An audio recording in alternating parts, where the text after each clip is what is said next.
Network FNN, Bang Edi Channel. Saudara sekalian, saya sekarang sedang di Surabaya, di daerah Tenggilin Utara, di kediaman Profesor Aminuddin Kasdi. Masih muda, gagah. Berapa usia, Prof? 78 tahun. Masya Allah, luar biasa ya. Walaupun beliau di kursi roda, tapi pikirannya terus bergerak ya dengan Prof. Aminuddin Kasdi ini banyak spesialisasinya, tapi antara lain beliau menekuni tentang PKI, ya Prof ya? Ya. PKI, beliau bukan cuma ahli sejarah, bukan cuma orang yang bertutur, tapi juga pelaku sekaligus korban. Ya. Korban PKI ya. Ya, betul. Kalau saya dulu di PII, Pelajar Islam Indonesia, 82 saya basic training. Ya. Itu salah satu materinya adalah peristiwa Kanigoro. Ya. Coba Prof dikit, Prof, buat penonton, Bang. Ya. Prof, peristiwa Kanigoro ini apa? Jadi peristiwa Kanigoro itu adalah umat Islam itu dituduh oleh PKI BTI. Ya, di Kanigoro pada tahun 60. Peristiwa Kanigoro itu waktu itu teman-teman senior saya, maksud saya. Ya. PII mengadakan LMT, Leadership Mental Training. Training, ya. Ya, di pesantren di Kanigoro dan diserbu oleh PKI, BTI, lalu anak-anaknya digebukin, perempuan-perempuannya dilecehkan, Al-Quran disobek-sobek, diinjek-injek gitu ya. Iya, Pak. Dan itu peristiwa Kanigoro. Itu salah satu saja, kalau cerita PKI-nya banyak. Nah, Prof. Aminuddin Kasdi itu banyak menulis buku tentang PKI, antara lain ini. Nah, antara lain saja ya. Beliau memang sangat serius. Oke, Prof. Sebagai pengantar saya kira cukup. Nanti kalau ngobrol-ngobrol tentang beliau perlu sesi sendiri. Sebagai pelaku, pengamat, dan korban PKI, sekarang ini kan negara kita ini orang bilang amburadul, Prof. Ya. Dipimpin oleh Presiden namanya Jokowi dalam 10 tahun ini daya rusaknya luar biasa. Ya. Ada IKN, ada kereta cepat yang menguras APBN ya. Ya, utangnya luar biasa dan sebagainya. Ya. Nah, tentang hal ini Profesor melihatnya bagaimana nih rejim sekarang ini, Prof? Iya, saya pikir tidak mengikuti petunjuk yang baku, yaitu lewat Bappenas. Oh, kan Bappenas ada. Dulu ada namanya Pelita ya, Pelita, pembangunan 5 tahun ya. Ya, tahap ini. Tahapan-tahapannya. Nah, sekarang tidak ada. Tidak ada. Nah, sekarang ini tidak tahu ini. Tiba-tiba aja IKN. IKN itu apa sih pentingnya? Kan itu menghabiskan dana. Padahal kita perlu dana, nyaur utang. Nah itu kan ya apa caranya menghandle atau menangani satu proyek itu kan.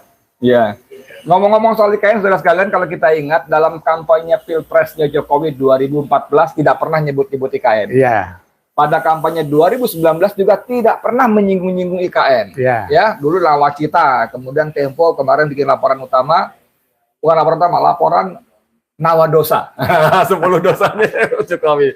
Oke, balik ke pemerintahan Jokowi yang daya rusaknya luar biasa. Ini menurut Profesor apa sebabnya, Prof? Ya karena apa? Karena ya Jokowi itu kan yang pertama ya karena ada unsur-unsur perusak itu. Terus yang ketiga, yang kedua, jadi kalau kita lihat beliau itu kan dari wali kota kemudian jadi gubernur. Iya. Nah, terus tiba-tiba aja kok jadi presiden gitu loh. Kan tatarannya itu tingkatannya nggak seimbang gitu. Ya. Oke. Kok ada, saya heran, Prof. Ini orang ini kan banyak rakyat meragukan orang ini. Asal usulnya nggak jelas, keturunannya nggak jelas, pendidikannya nggak jelas. Tapi dengan semua ketidakjelasan itu kita tahu dia bukan profesor doktor, bukan intelektual. Dia bukan tentara, bukan jenderal. Ijazah saja. Lah iya. Persoalan gitu loh. Lah iya. Maksud saya gitu. Kok ada orang yang nggak jelas begini kok bisa menguasai Indonesia sampai seperti ini tuh kenapa gitu loh? Pada kemana orang-orang pintar itu? Pada kemana? Ya seperti di bios gitu.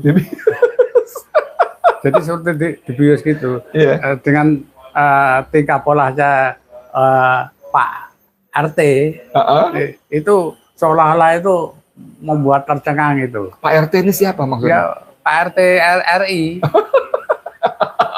Ini Prof Amin ini orang-orang suka bilang Pak Lurah diturunkan lagi jadi Pak RT.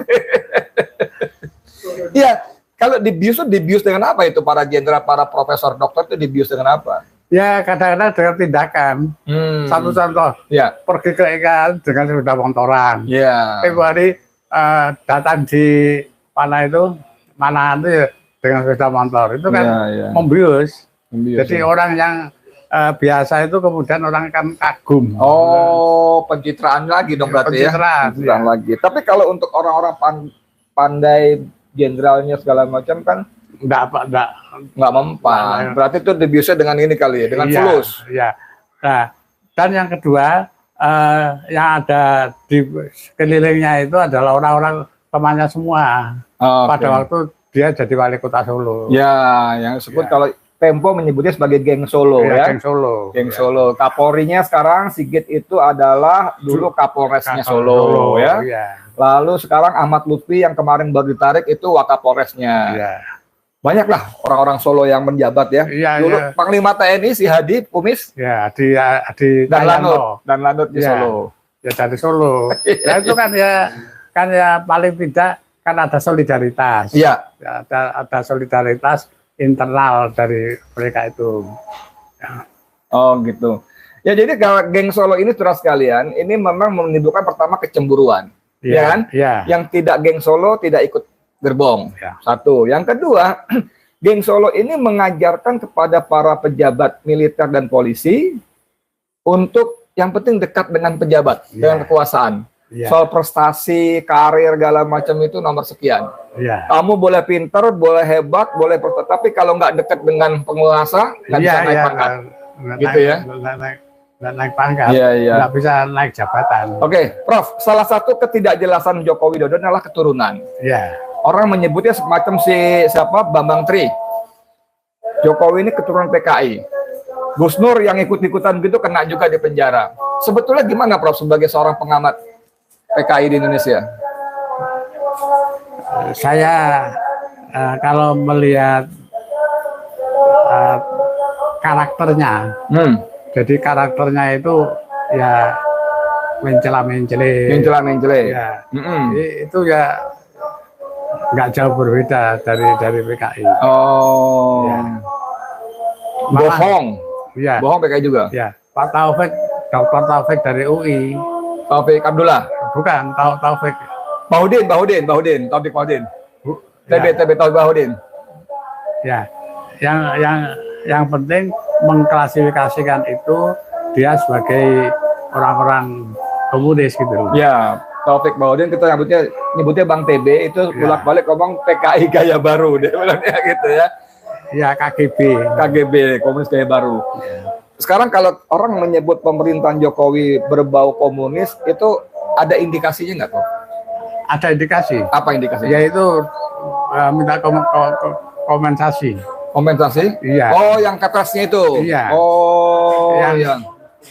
Jadi ada itu kan pada waktu itu kan dikenakan apa gitu ya. Ya. Jadi itu harus dikembalikan. Ya, itu ada Kepres, Perpres nomor 17 segala macam itu yang memberikan kompensasi kepada korban HAM. Korban HAM itu adalah para PKI. Dan kalau PKI komunis itu menjadi korban, maka pelakunya adalah tentara angkatan darat ya. Dan umat Islam kan gitu kan. Saudara sekalian, menurut Prof Amin, ini salah satu indikator bagaimana rezim ini paling sedikit berbau komunis ya. Membela komunis paling sedikit begitu ya. Kalau tentang keturunan, Prof gimana, Prof? Keturunan ya saya menengarai beberapa indikasi. Satu ada Ripka Ciptaning. Ada Ripka, oke. Dua ada Noto Miharjo. Tunggu, Ripka ini kenapa Ripka? Ripka itu kan menulis aku bangga anak PKI. Aku anak bangga PKI. Oh, aku bangga jadi anak PKI. Ya. Ya. Terus Noto Miharjo. Siapa di Noto Miharjo? Noto Miharjo itu diakui sebagai orang tua Hidayati, iparnya iparnya Jokowi. Ya, adiknya Jokowi yang menikah dengan Anwar Usman. Anwar Usman itu. Nah, kenapa Noto Miharjo ini kenapa? Noto Miharjo itu kan pengawalnya Aidit. Oh. Jadi saudara sekalian, pada waktu Jokowi menikahkan Hidayati dengan Anwar Usman, itu disebutkan Hidayati anaknya Noto Miharjo, gitu ya, binti Noto Miharjo. Noto Miharjo. Padahal Noto Miharjo itulah pengawalnya Aidit. Artinya itu bapaknya Jokowi gitu ya. Waduh. Apalagi ada indikasi lagi, Prof? Ya sebetulnya ada Sulami apa? Sulami, oh iya. Jadi saudara sekalian, saya bantu nih Prof Amin. Beberapa hari yang lalu, si Ripka itu kan ngomong dalam sebuah acara, Jokowi tidak berani menangkap saya karena ibunya ketua Gerwani, kata Ripka ya. Ini kan tuduhan serius saudara sekalian. Kalau itu tidak benar, seharusnya diambil tindakan. Betul nggak? Iya, maksudnya serius itu. Diambil tindakan. Diambil tindakan, seperti pelanggaran hukum itu. Iya, bisa fitnah, pencemaran nama baik, ya kan? Masa presiden disebut anaknya Gerwani, ketua Gerwani lagi? Ya. Tapi karena tidak ada tindakan apa-apa, kita bisa menerjemahkan gimana jadi? ya diam-diam. Saudara sekalian, jadi sebelum ini udah ada bau-bau ini nih, bau sholat zuhur di Surabaya ini. Sebelum kita tutup, Prof Kasdi, Prof Amin, ada apa? Saran, seruan kepada rakyat Indonesia bagaimana, Prof? Ya. Dengan kekuasaan sekarang ini. Jadi dengan kekuasaan sekarang ini supaya hati-hati, tidak lengah, karena apa namanya fitnah dari kelompok kiri itu banyak. Ya. Sebelum itu, Prof, saya jadi ingat kata-kata Profesor siapa yang meninggal itu bekas dubes. Siapa namanya? Yang ahli militer itu? Salim Said. Profesor Salim Said. Ya. Profesor Said itu pernah mengatakan kira-kira 5-6 tahun yang lalu bahwa PKI sebagai sebuah ideologi sudah tamat. Katanya ya. Kata Profesor. Tapi tetap anak cucunya berusaha bangkit sebagai membawa dendam sejarah. Ya. Dendam sejarah. Saya pernah ketemu sama Salim Said ya. Lalu kata Prof Salim Said, mereka menyusup ke sendi-sendi pemerintah untuk bangkit melakukan balas dendam. Nah, menurut menurut observasi Prof Amin, apa yang dikatakan Prof Salim Said itu gimana?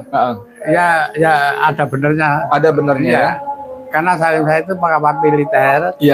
Semenjak muda itu sudah jadi pengamat, kemudian juga berkecimpung di wartawan. Sehingga pengalaman jurnalistiknya itu investigasinya bagus. Saya pernah ketemu beberapa kali, Pak. Saya takutnya gini, Prof. Kalau Prof Salim Said mengatakan bahwa PKI menggunakan tangan-tangan kekuasaan untuk balas dendam. Itu diutakkan 5-6 tahun yang lalu. Saya khawatir sekarang mereka bukan meminjam ke tangan kekuasaan, mereka sudah berkuasa, Prof. Ya, boleh jadi. Menurut observasi Prof gimana? Ya, kalau melihat gejala-gejalanya, kalau itu dilanjutkan ya nggak mustahil itu. Oke.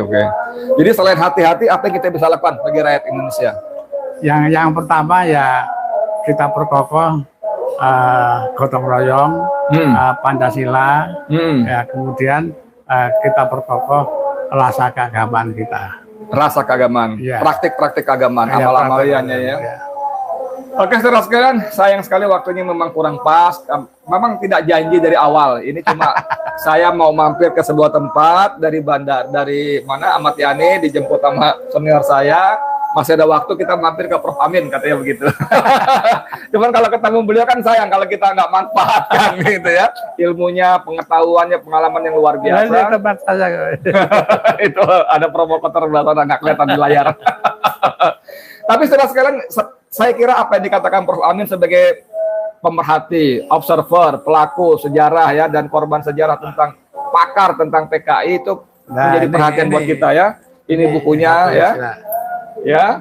Dan yang buat saya yang mengejutkan, walaupun bukan sesuatu yang sangat tersembunyi, bahwa pada peristiwa pernikahan Hidayati itu disebutkan anak binti dari Noto Miharjo. Iya. Dan Noto Miharjo ini komunis, pengawalnya Aidit, yang artinya bapaknya Jokowi. Waduh, ini ngeri juga nih kita ngomong begini nih ya.